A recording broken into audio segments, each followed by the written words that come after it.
Hey, it's Dr. Joe. Having some trouble with your rotator cuff? I'm going to show you how to fix the rotator cuff muscle known as the supraspinatus. The supraspinatus originates above the spine of the scapula, travels under the AC joint, and attaches to the upper part of the humerus. Its function is shoulder stability and shoulder abduction. So the supraspinatus can be placed under a lot of stress, especially if you're in the gym lifting weights. And what will happen to the supraspinatus is you can start developing little micro tears in the tissue. And this micro tearing can result in fascial adhesion buildup, or what we call scar tissue in there. You can think of it as if the supraspinatus now has built up like some knotting in there. So you're losing elasticity. Also, the knotting or the scar tissue in there will make the muscle itself shorter. So now you've lost some length, you've lost elasticity, and what's going to happen? You're going to start tugging and pulling on the tendon attachment here, which is going to cause inflammation, it's going to cause discomfort, and we're going to have shoulder pain. Okay, let's do some myofascial release work on this muscle and get this thing fixed.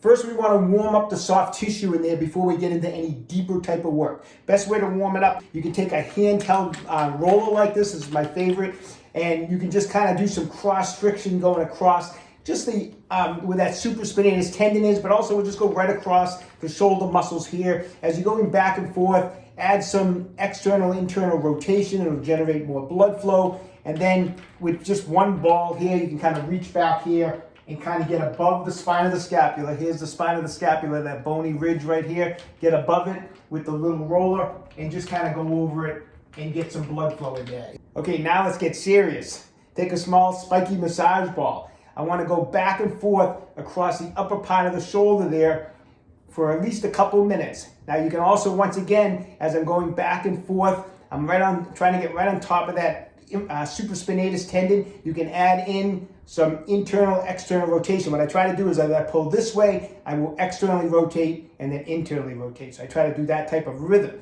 Do that for a couple minutes. Then get above that spine of the scapula here on the supraspinatus and dig that ball in there. Try to keep the arm relaxed so it keeps the trapezius relaxed, resting arm on your leg.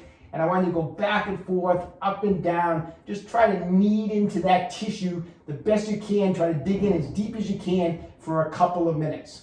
And finally, we're going to end with what we call a pin and stretch technique. I want you to get that ball. I want you to push it in and then pull it towards the midline of the body. Now hold it like that.